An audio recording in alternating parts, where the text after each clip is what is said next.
অবিশ্বাস্য হলেও সত্য, তৃতীয় শ্রেণীর ছাত্র ধৃতিক শো মাত্র 1 মিনিট 54 সেকেন্ডে 202টি দেশের পতাকা চিনে নিয়ে সবাইকে অবাক করে দিয়েছে। দুর্গাপুরের কান্দেশ্বর আমরাই এলাকার বাসিন্দা ধৃতিক অল্প বয়সে দেশের পতাকা দেখলে নিমেষেই সঠিক নাম বলে দিতে পারে। তার এই অসাধারণ প্রতিভা দেখে পরিবার, শিক্ষক ও এলাকার মানুষরা গর্বিত।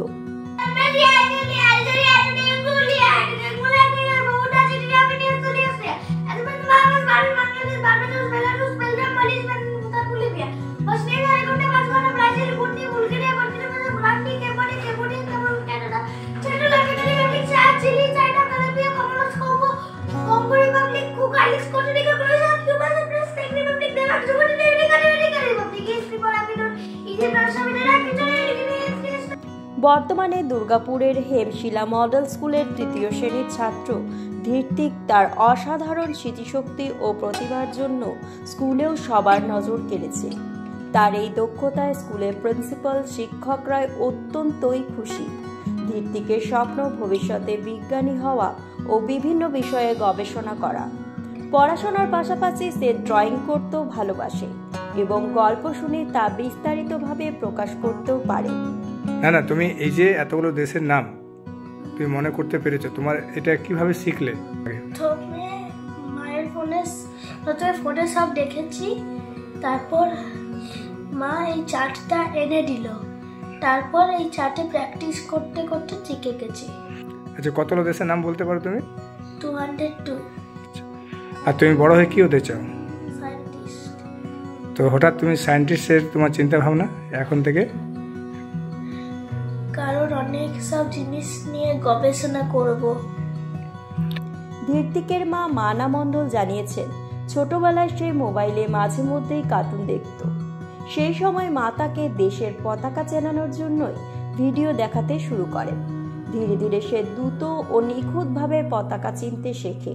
পরে পরিবারের থেকে একটি দেশের পতাকার তালিকা এনে তার অনুশীলনের ব্যবস্থা করা হয়। এরপর সে মাত্র 1 মিনিট 54 সেকেন্ডেই 202টি দেশের পতাকা দেখে নাম বলে দিতে পারে। ও তখন ক্লাস 2তে পড়ে। তারপর একদিন পুজো ছুটির সময় ও মোবাইলে কার্টুন দেখছিল। আমি বললাম, কার্টুন না দেখে তুই তাহলে ওই এই ফ্ল্যাগ আইডেন্টিফাই যদি করতে পারিস দেখি। তারপর ওকে ওটা আমি মোটামুটি 7 দিন হবে দিলাম। 195টা দেশ মোটামুটি ও দেখলাম ভালোই বলতে পারছে। তখন আমি এই ফ্ল্যাগের চার্টটা কিনে আনি। তারপর ওকে কোনো হেল্প করতে হয়নি, ও নিজেই করেছে। এটা কম সময়ের মধ্যেই বলতে পারছে। এখন 1 মিনিট 54 সেকেন্ডের মধ্যেই ও 202টা দেশের ফ্ল্যাগ আইডেন্টিফাই করতে পারে। হ্যাঁ, ওর ভীষণ সব কিছু নিয়ে কিউরিয়াসিটি, ওই মহাকাশ নিয়ে আরও কিছু নিয়ে সব কিছুতেই দেখেছি আমি কৌতূহলটা একটু বেশি। আর হ্যাঁ, অরুণাব স্যারকে অনেক ধন্যবাদ। উনি আমার ছেলের এই প্রতিভা দেখে উনি প্রথম আমাকে বলেন এবং সংবাদ মাধ্যমে আসার একটা সুযোগ করে দেন। ধৃতিকের বাবা বরুণ কুমার শো ছেলের প্রতিভা নিয়েই বলেন, তার সাফল্যের পেছনে সব থেকে বড় অবদান রয়েছে তার মায়ের। তিনি ছেলের প্রতিভাকে উৎসাহ দিতে থাকেন যাতে ধৃতিক আরো অনুপ্রাণিত হয়। আমি খুব আনন্দিত, আর অবদানটা ওর মায়ের যথেষ্ট। আর ও নিজে ও মানে ফোন দেখে আস্তে আস্তে শেখে। তারপর ওর মা ফ্ল্যাগ আনে, ওই অনেক কষ্টে যায় ফ্ল্যাগটা পাই। এখানে দুর্গাপুরে আমি পাইনি, অনেক দোকান দেখেছি। ও আনে, ওইটাও মোটামুটি এনে পথে ও কিউরিয়াসিটি খুব, একদম 8-10 দিনের মধ্যে পুরো মুখস্থ করে দেয় ফ্ল্যাগটা। ওর মনে তো একটা সায়েন্টিস্ট হওয়ার চিন্তা রয়েছে। ও সায়েন্টিস্ট হওয়ার চিন্তা ভাবনা আছে। দেখা যাক, সব কিছু এবার উপরবেলার ইচ্ছা, আর ওর নিজের কতটা ইচ্ছা হয় সেটা দেখা যাক। ধৃতিকের সবচেয়ে প্রিয় বন্ধু তার ঠাকুমা ঝর্ণা শো। তিনি বলেন, আমি নিজে না পারলেও নাতির সাথে শেখার চেষ্টা করি। যখন ও দেশের পতাকার নাম বলে আমি মন দিয়ে শুনি।